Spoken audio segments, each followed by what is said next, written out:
Good morning. My name is Verity. I'm the conference manager for the Romania Lebanon conference. I'd like to welcome Hoda Younan, the country manager of Lebanon, Microsoft. Thank you very much for joining me on stage, Hoda. Thanks a lot. Thank you, Verity, and good morning to everyone. Thank you for having me. You're welcome. So I just wanted to begin with asking you about Microsoft's key focus areas in Lebanon. I'd probably start with talking about Microsoft focus area in general, because as any large company, we kind of, look at a mission that we work on. It's like our anchor. And that mission started way back when the company was created. It started by a simple thing such as, having a computer at each desk. But it has changed with time, but it's always about accessibility to technology, and it's always about democratizing technology. So today, we look at empowering every person and every organization on the planet to achieve more.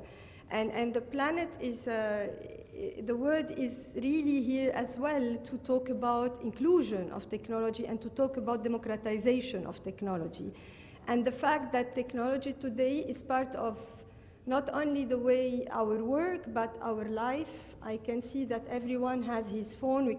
I couldn't get detached of it even when I'm here. But it's really, complementing the way we do things, complementing with the way we connect with each other, but as well improving the way we live and improving the way we work. So we float around that technology, but as well, there is the world view that we have. And that world view that starts today, definitely, but looks into the future and into the world we are going and we are like aspiring to see in the future. Today, it's really about what we say mobile first, cloud first. And mobility, I believe, is one of the essential way of how we live. It's not the mobility in the device, it's really the mobility in the experience, the fact that we can be anywhere, anytime, and do the things that we would like to do and that we are asked to do. But it's now moving more into the intelligent cloud and the intelligent edge. And cloud is a word that has, you hear it a lot. And I was so glad that even in the discussion with His Excellency, the governor, we approached that. It's a very interesting thing. It's not only a technology, it's a new business model to work with technology, because it is transforming technology into another utility. And as we say today, the technology and mainly the data is becoming the new currency, and I believe it's the same evolution that the financial systems went through with the money that is going now with the data. So this is the importance of that cloud, and when we say intelligent, it's because it complements our human intelligence with things that will let us know more and do more. And when we talk about the intelligent edge, it's the part that really interfaces that intelligent cloud with the outside world, with the people. It's the devices, but it's as well transforming everything we work with into a smart thing. And when we say smart, it's something that communicates. It's something that provides data all the time, but as well that, gets what that data is giving and acts accordingly. So mainly this is our main focus, and in Lebanon in particular, it's not different, because this is the mission we have. It's the mission, again, of democratizing the technology, making sure that we provide the best technology to the people to use it in their life again, but as well in their work. Okay, thank you. And how does Microsoft work with the financial sector, either in general or in Lebanon? Yeah, so in Lebanon in particular, it's our largest industry, or the industry we work with, and it's a de facto, because I believe it is today the largest thriving industry. But technology in financial industry, and we've seen that with the discussions that were here before, it's becoming an inherent part in financial industry. It's, you know, a financial industry is built on people. It's built on people and connecting, you know, with their customer. But I believe now financial services is taking a big part in that, because they function based on financial industry. Not to say that today one of the major ways of connecting and making a financial industry more competitive, it's really about how innovative it is. So sometimes innovation comes to make it more efficient, but sometimes innovation comes to make it more attractive.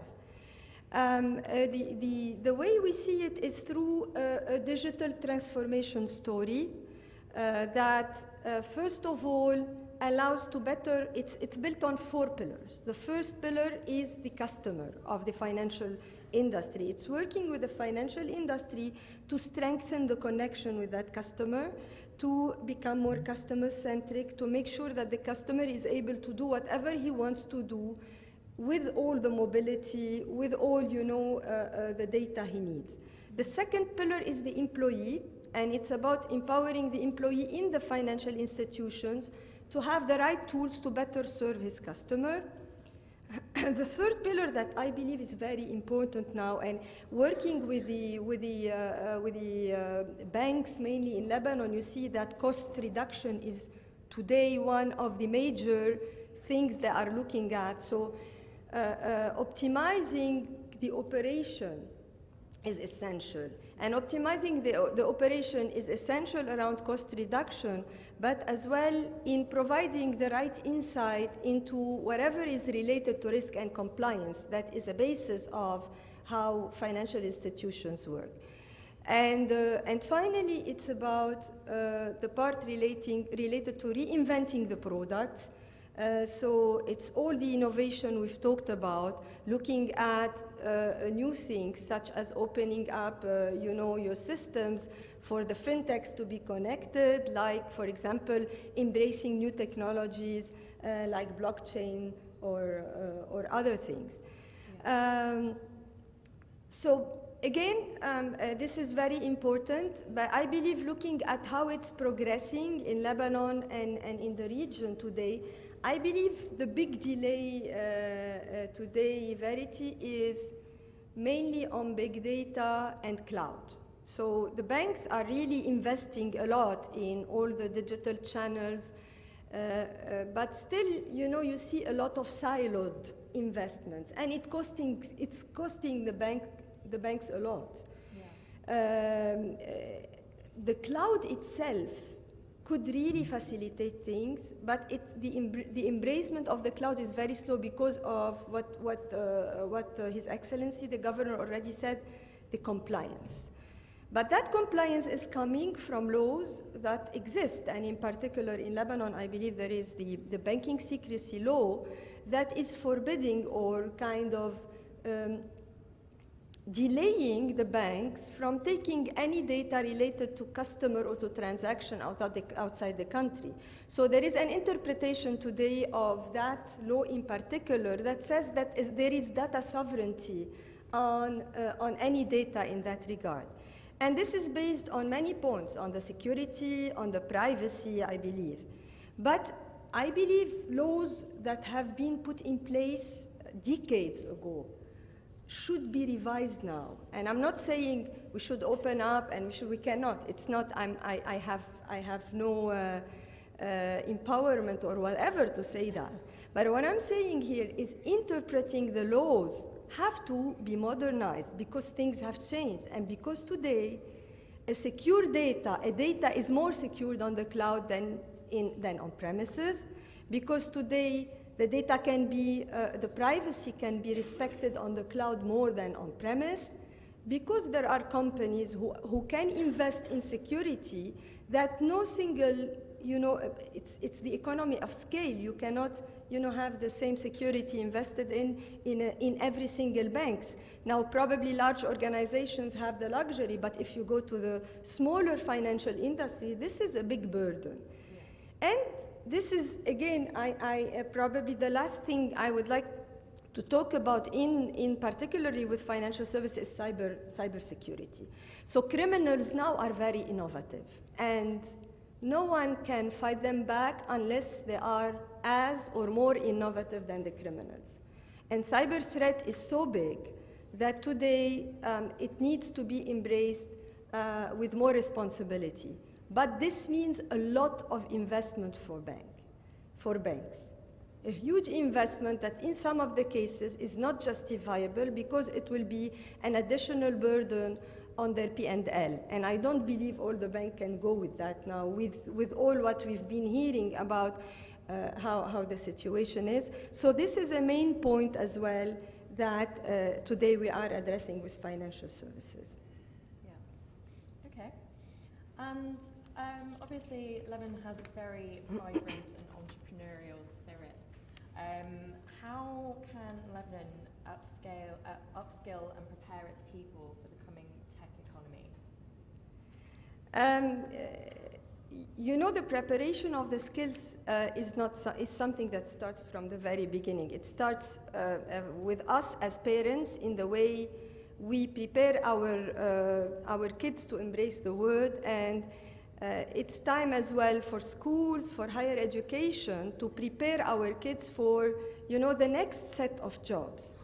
Not the era of the third industrial revolution. We are after that. We are after the fourth industrial revolution. It's time that, as early as possible, we start changing the curriculums in a way to have our kids ready to embrace that. The entrepreneurship in particular. So I think the Circular 331, I was so glad to hear about the positive progress of that Circular 331 that encourages young people to start their own startups, their own jobs, and creating, job openings, because this is the only way to create job openings in Lebanon. But most important of all, I believe the government and the civil society have to accept the fact that if there is an industry today where Lebanon can shine outside the financial industry, it's technology. But there is nothing that is being done to encourage technology beyond what was done for the startups. But the startups are not the whole industry in technology. Today, there is no support for all the independent software vendors that are in Lebanon. They need investments to grow. Lebanon is a small market. The idea, we have always lived on the fact that we create products to serve the region, not to serve Lebanon. So there needs to be help in that. We are probably the only or one of very few countries in the world who do not have a ministry taking care of technology. So technology is nowhere in the priorities of the government, neither in the priority to modernize itself, nor in the priority to help the industry itself and the company and the young people who are building their jobs around technology to really shine and to really grow. I believe there needs to be a big focus on this one, and I hope that with the coming years, stakeholders will realize how technology could be really the next, if you want, bet for Lebanon, or big bet for Lebanon. So again, it's really about looking at all the youth part, the entrepreneurs, and helping the entrepreneurs. It's about as well helping the industry as such. Now, looking at the other industries and the organization, I believe the enterprise sector is really embracing the technology fast, and we see it from the results of our business in Lebanon. Today, I can proudly say that probably 45% of what we sell is on the cloud. It's in the enterprise, it's as well in small and medium businesses.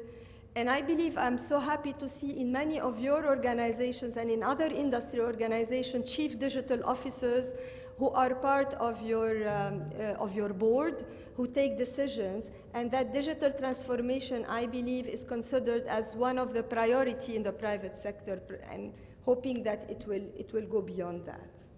Okay. So you mentioned the cloud just now. So I understand there's a product that Microsoft owns called Azure, which is a cloud computing service. Perhaps you could, for the benefit of our audience, you could give a brief overview just before we kind of touch on how it can benefit Lebanon. So Azure, for those of you who do not know, that it's the brand name of the Microsoft Cloud. But I would like to talk about the cloud in general more than talking about Azure or Azure as some people, because there are other clouds as well available. The cloud has lots of advantages, but I probably would like to address 5 of them. Mm-hmm. The first one, it's, as I said before, more secure. Because today, just to give you an example, a company like Microsoft invests $1 billion a year just on cybersecurity. It's the security that goes from the physical security around the data centers to the logical security to kind of digital crime centers that are there in place 24 hours, to the fact that we have, probably from the fact that we deliver that service to billions of people. So we have around 40 billion authorization monthly on the systems. We have around 200 billion emails that are monthly scanned for viruses and for harmful software. So there is a big experience that is coming out of that, and that is given. So this is why the cloud is more secure. And today you would tell me, but meaning we have this law, we have this data sovereignty law, we cannot take our data outside the country. But I would tell you that there are innovative ideas today. I don't know if any of you has heard about data embassy. A data embassy is nothing but a kind of embassy that any country can have in a public cloud, because he has an extra protection and he has an encryption that he only has the key. So even though it's impossible, but even though a data center is accessed, no one can access that data. Mm-hmm. So today that kind of privacy and that kind of security needs to be taken into consideration. The second one is the cost reduction. When you go to the cloud, you are putting behind lots of investments in IT assets that you do today, from hardware to power to cooling to support of the hardware systems, to the update and upgrade, which will become de facto when you are on the cloud. You are kind of removing that pain from you, putting it somewhere else, transforming that major capital investment that you used to do into an operational expense that will come as electricity comes and as water comes and another utility comes. The third one, it improves teamwork and improve innovation. So we've talked about innovation, we've talked about blockchain, about big data, about artificial intelligence, about machine learning. These are not only nice words now. These are things that every one of us needs to use, otherwise he will not be competitive. If I cannot today analyze what's the next step I should do with my customer, then the other bank would do it. And the challenge is that the competition is not anymore with the local banks only, it's with the global banks, and it's with the fintechs, and it's with the new type of non-banks that can come and do financial transactions today, from e-commerce side to telcos, to all these organizations that are not into banking, but that are competing today with banks.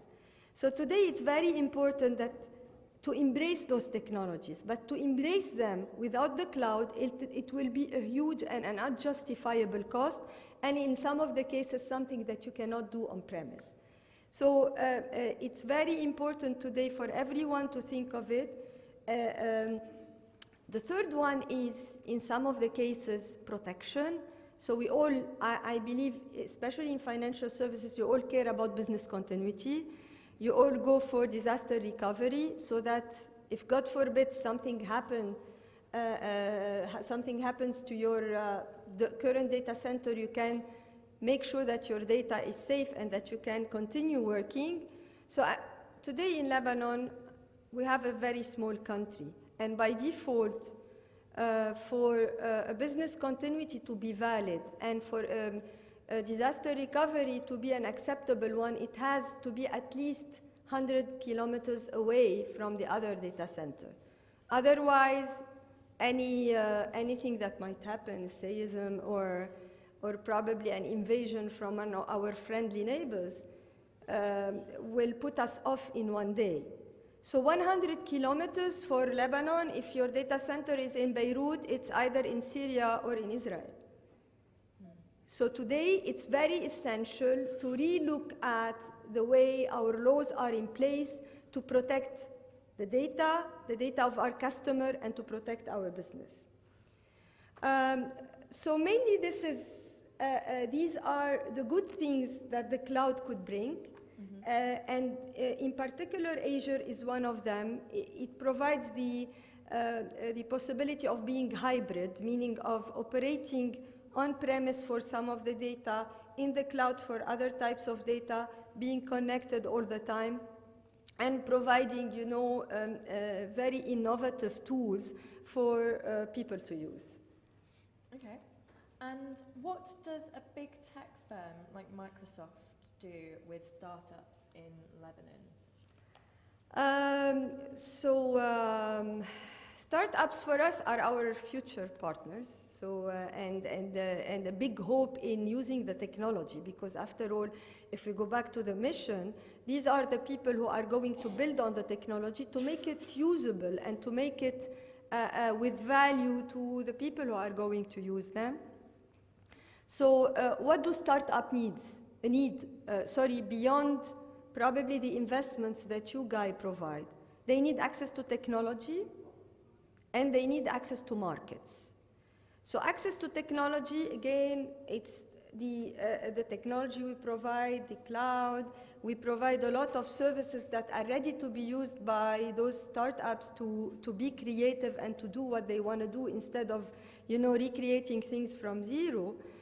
And access to market, we have programs where we drive with the startups. We kind of let them extend their sales team to our sales team.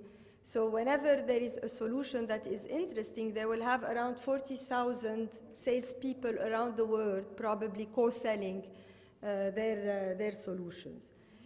I cannot say that in Lebanon we've achieved a lot so far. I think we have a lot to do with the startups, but I believe we are working on this and we are willing.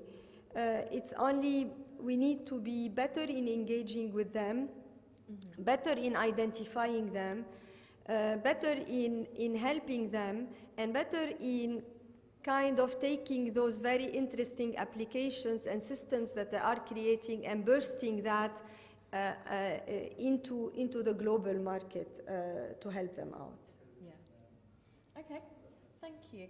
And finally, how do you see Microsoft working in Lebanon over the next few years? What are your plans?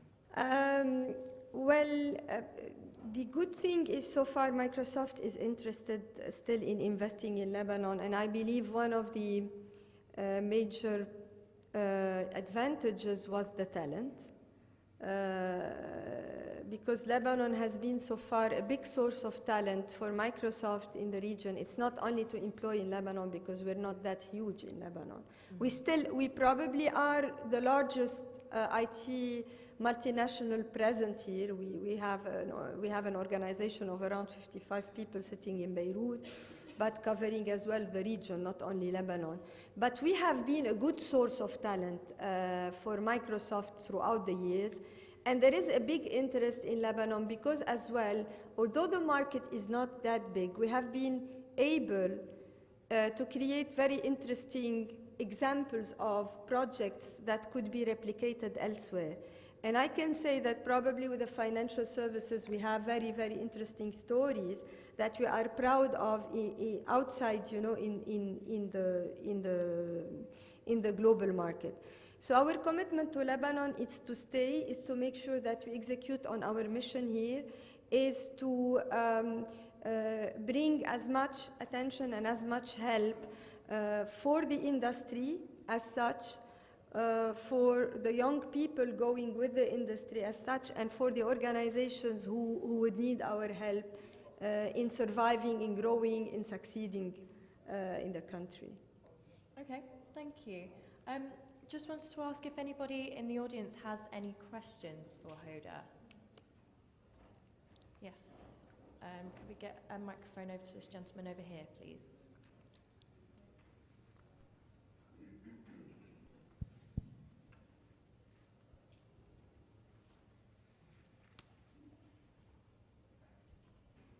Hey, my name's Rabia. As an e-commercer, like my biggest concern is payment gateways. Nobody, like you're the first one to ever say e-commerce since the beginning, and I don't have $1 in my account. I can't actually open a corporate bank account to actually have money go into my e-commerce website. So I'm just limited.